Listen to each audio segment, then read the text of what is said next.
غیروں کی مشابہت کی کیا ضرورت ہے؟ تو اسی طریقے پر ایک حدیث پاک کے اندر آتا ہے، میرے اور آپ کے نبی علیہ الصلوۃ والسلام نے ارشاد فرمایا جو بندہ 10 محرم الحرام کو اپنے اہل و عیال پر وسعت کرتا ہے، اللہ تعالیٰ کی ذات سے امید ہے کہ اللہ تعالیٰ پورے سال اس کے رزق روٹی کے اندر برکت عطا فرمائیں گے۔ تو اپنے اہل و عیال پر اس دن وسعت کرنی چاہیے، لیکن ذہن میں رکھیں کوئی خاص چیز متعین کر دینا کہ اس دن یہی بنائیں گے، یہ بدعت ہے۔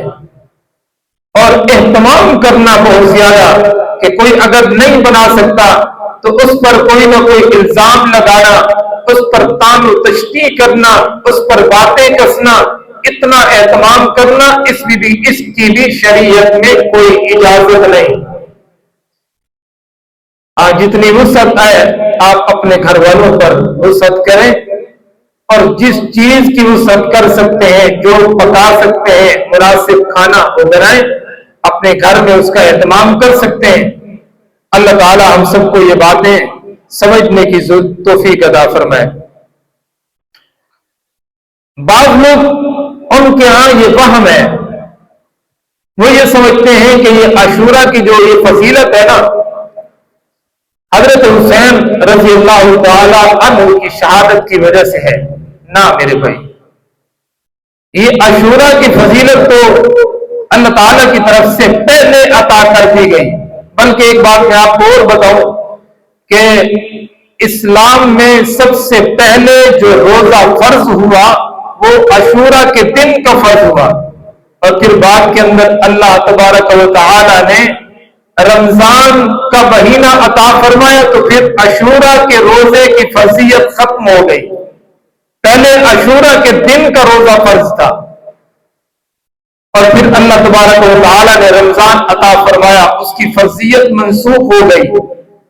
تو یہ عاشورہ کے دن کی فضیلت حضرت حسین رضی اللہ تعالی عنہ کی وجہ سے نہیں، ہاں یوں کہا جا سکتا ہے کہ حضرت حسین رضی اللہ تعالی عنہ کا مقام اتنا بلند ہے، جہاں اور فضیلتیں حضرت حسین کو حاصل ہیں، وہیں پر یہ فضیلت بھی سیدنا حسین بن علی رضی اللہ تعالی عنہ کو حاصل ہے کہ ان کی شہادت کا دن بھی اللہ نے عاشورہ کا دن مقرر فرمایا۔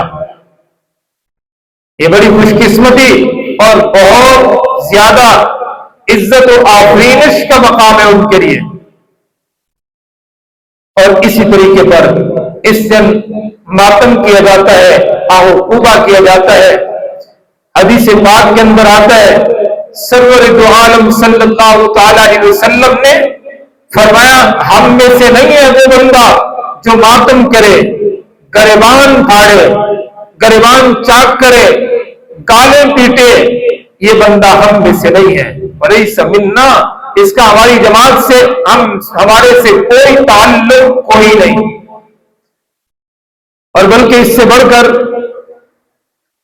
کامل ابن اسیر، یہ تاریخ کی مشہور کتاب ہے، اس کے اندر ہے کہ حضرت حسین بن علی رضی اللہ تعالی عنہ نے اپنی شہادت سے 2 دن یا 3 دن پہلے اپنی بہن زینب کو بلوایا اور فرمایا زینب اگر میں اللہ کے راستے میں شہید کر دیا جاؤں تو آہو کوبہ نہ کرنا، اپنا گریبان نہ پھاڑنا، اپنے گال نہ پیٹنا، شور و شبق نہ بچانا، اللہ کی رضا پر راضی رہنا۔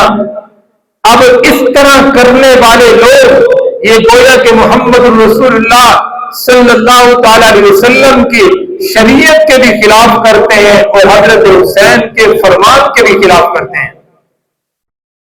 شریعت محمد صلی اللہ تعالی علیہ وسلم میں بھی منع ہے، اور اسی طریقے پر حضرت حسین رضی اللہ تعالیٰ عنہ جن کی خاطر یہ کیا جا رہا ہے اور جن کے صدمے میں یہ ماتم کیا جا رہا ہے، تو انہوں نے بھی منع فرما دیا، لہذا اس کو بالکل اس کی اجازت نہیں ہے شریعت مطہرہ کے اندر۔ اللہ تعالیٰ ہم سب کو یہ باتیں سمجھنے کی اور اس پر عمل کرنے کی توفیق عطا فرمائے۔ اور محرم الحرام اسلام کا سب سے پہلا مہینہ ہے، بنیادی مہینہ. بنیاد اچھی ہوگی تو پھر آئندہ کے دن بھی اچھے ہوں گے. اور پھر ذہن میں رکھیں محرم الحرام کے اندر جہاں پر سیدنا حسین بن علی رضی اللہ تعالی عنہ کی شہادت ہے، اسی طریقے پر یکم محرم الحرام کو سیدنا فاروق اعظم رضی اللہ تعالی عنہ کی شہادت ہے. حضرت عمر رضی اللہ تعالیٰ عنہ کی شہادت کے دن بھی یکم محرم الحرام، محرم کا دن. حضرت عمر رضی اللہ تعالیٰ